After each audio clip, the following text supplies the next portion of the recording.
നമസ്കാരം കൂട്ടുകാരെ. ദൈവത്തിൻ്റെ അവകാശികൾ എന്ന ലേഖന സമാഹാരത്തിലെ നമുക്ക് ചുറ്റും ഇരുൾ പരക്കുമ്പോൾ എന്ന ലേഖനമാണിന്ന് വായിക്കുന്നത്. അടുത്ത കാലത്ത് കേൾക്കുന്ന വാർത്തകളിൽ അധികവും മനുഷ്യ മനസ്സാക്ഷിയെ മരവിപ്പിക്കുന്ന കൊടും ക്രൂരതകളുടേതാണ്. മനുഷ്യന് ചെയ്യാൻ കഴിയുന്ന ക്രൂരതയ്ക്ക് ചില അതിർവരമ്പുകൾ ഉണ്ടെന്നാണ് നാം ധരിച്ചിരുന്നത്. എന്നാൽ എല്ലാ അതിരുകളും ലംഘിച്ചുകൊണ്ട് ക്രൗര്യം വഴിമാറി സഞ്ചരിക്കുകയാണ്. സാക്ഷരൻ എന്ന പദം ഒന്ന് തിരിഞ്ഞുപോയാൽ രാക്ഷസൻ ആകും എന്ന പറച്ചിലിനെ സാധൂകരിക്കുന്ന തരത്തിൽ മൃഗങ്ങളെപ്പോലും ലജ്ജിപ്പിക്കുന്ന അത്യന്തം ഹീനമായ സംഭവങ്ങളാണ് അനുദിനം പെരുകുന്നത്. ഒരു നാടിൻ്റെ സംസ്കാരത്തിൻ്റെ സൂചകങ്ങളായി പരിഗണിക്കുന്നത് അവിടുത്തെ സ്ത്രീകളെയും കുഞ്ഞുങ്ങളുടെയും ജീവിത നിലവാരവും സുരക്ഷയുമൊക്കെയാണ്. ഇത് ഉറപ്പാക്കിയില്ലെങ്കിൽ നമ്മുടെ എല്ലാ മേനിയും പറിച്ചിലും പൊള്ളയാണെന്ന് വെളിവാകും. അങ്ങനൊരു സമൂഹം ഏറ്റവും പ്രാകൃതമെന്ന് വിലയിരുത്തപ്പെടും. അത്യന്തം ഭീതിദയമായ ഒരു കാലത്തിലൂടെയാണ് നാം ഇപ്പോൾ കടന്നു പോകുന്നത്.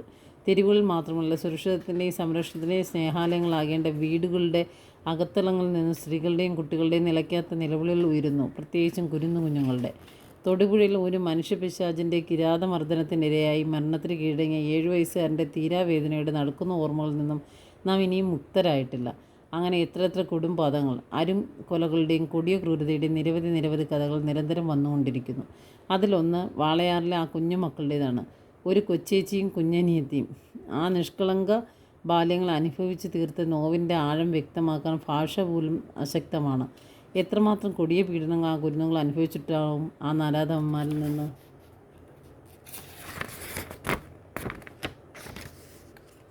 സ്നേഹവും വാത്സല്യവും ലാളനയും രക്ഷയും നൽകി ആർദ്രതയോടെ നാം നെഞ്ചോട് ചേർത്ത് നിർത്തേണ്ട കുഞ്ഞുങ്ങൾ. ആ പിഞ്ചോമനകളാണ് പീഡിപ്പിക്കപ്പെടുകയും പിച്ചു ചീന്തപ്പെടുകയും ചെയ്യുന്നത്.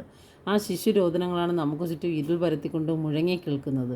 ഈ കെട്ടകാലത്തിൻ്റെ അസുരതയെ ഓർത്ത് ഉള്ളു നടുങ്ങുന്നു. നീതി നിഷേധിക്കപ്പെട്ട ആ കുഞ്ഞു കണ്ണുകളിലെ നിസ്സഹായതയും നിരാശ്രയത്വവും നിരാശയും എന്നെ വല്ലാതെ ഉലയ്ക്കുന്നു. സ്വപ്നങ്ങളും പ്രതീക്ഷകളുമൊക്കെ വറ്റിവരേണ്ട ജീവിതം തന്നെ ചോദ്യചിഹ്നമായിരുന്ന വാളയാറിലെ കുട്ടികൾ തീർത്തും ദരിദ്രരായിരുന്നു. വിശപ്പടക്കാൻ കിട്ടുന്ന അല്പം ആഹാരം മാത്രമാണ് ആ കണ്ണുകളുടെ ആർത്തിയോടെ കാത്തിരുന്നത്. ആ കാത്തിരിപ്പിലാണ് കഴുകന്മാർ അതിനീചമായി കുത്തിപ്പറിച്ച് ഒടുവിൽ കഴുത്തിൽ കയർ കുരുക്കി ജീവനും ജീവിതവുമെല്ലാം തൂക്കിലേറ്റിയത്. ഭയം തളം കെട്ടിയ ആ കുഞ്ഞു കണ്ണുകൾ എരിയുന്ന പകയും നിറയുന്ന പുച്ഛവും ഞാൻ കാണുന്നു. ആ കണ്ണുകളെ തുറച്ചു നോട്ടം എന്നെ വേട്ടയാടുന്നു. മൂർച്ചയോടെ തുളച്ചു കയറുന്ന ആ നോട്ടം കണ്ണുകൾ മൂടിക്കെട്ടിയിരിക്കുന്ന നിയമനീതിന്യായ വ്യവസ്ഥകൾക്ക് നേരെയാണ്. അന്വേഷണം വഴിതെറ്റിച്ച് തെളിവുണ്ടായിരുന്നിട്ടും മൊഴിയുണ്ടായിരുന്നിട്ടും അതൊക്കെ മറച്ചു വെച്ച് കുറ്റവാളികളെ സംരക്ഷിക്കാൻ കൂട്ടുനിന്ന അന്വേഷണ സംഘത്തിന് നേരെയാണ്. അവകാശങ്ങളൊന്നും സംരക്ഷിക്കാൻ ശക്തിയില്ലാത്ത വിവിധ അവകാശ കമ്മീഷനുകൾക്ക് നേരെയാണ്. എല്ലാ അധികാര സ്ഥാപനങ്ങൾക്കും നേരെയാണ്. ഒന്നും പ്രതികരിക്കാതെ കുറ്റകരമായ മൗനം പാലിക്കുന്ന നമ്മൾ ഓരോരുത്തരുടെയും നേരെയാണ്. നീതി നിഷേധത്തിനെതിരെ നടപടിയെടുക്കാൻ, നീതി നടപ്പാക്കാൻ എത്ര സംവിധാനങ്ങളുണ്ട് ഇവിടെ.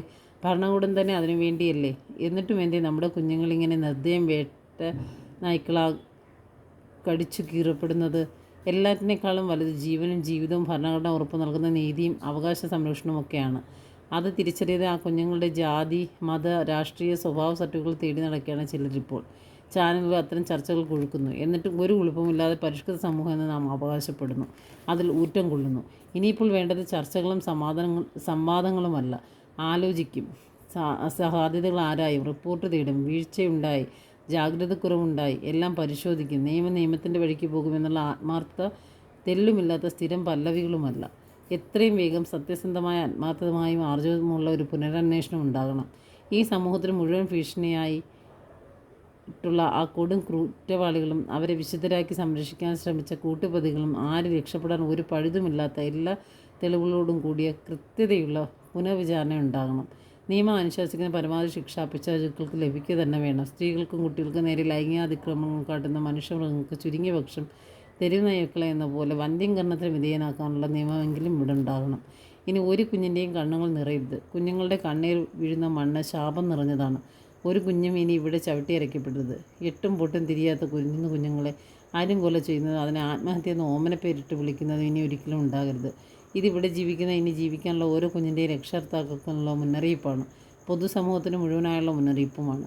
ഓരോ കുഞ്ഞും നമ്മുടേതാണ്, നമ്മുടെ സ്വന്തം ചോരയാണെന്ന മാനവികതയുടെ ചിന്ത നമുക്കുണ്ടാവണം. അപ്പോൾ ഈ കുഞ്ഞു പൂവുകൾക്ക് ഒരു ചെറിയ പോറൽ ഏറ്റാൽ പോലും നമ്മുടെ ഉള്ളു പൊള്ളും. ഞാനും ഒരു കുഞ്ഞിൻ്റെ അച്ഛനാണ്. നീണ്ട 8 വർഷം കാത്തിരുന്ന നിരന്തരമായുള്ള പ്രാർത്ഥനയ്ക്ക് ഉത്തരമായി ദൈവം നിധി പോലെ നൽകിയ ഒരു പെൺകുഞ്ഞിൻ്റെ അച്ഛൻ. നന്ദി.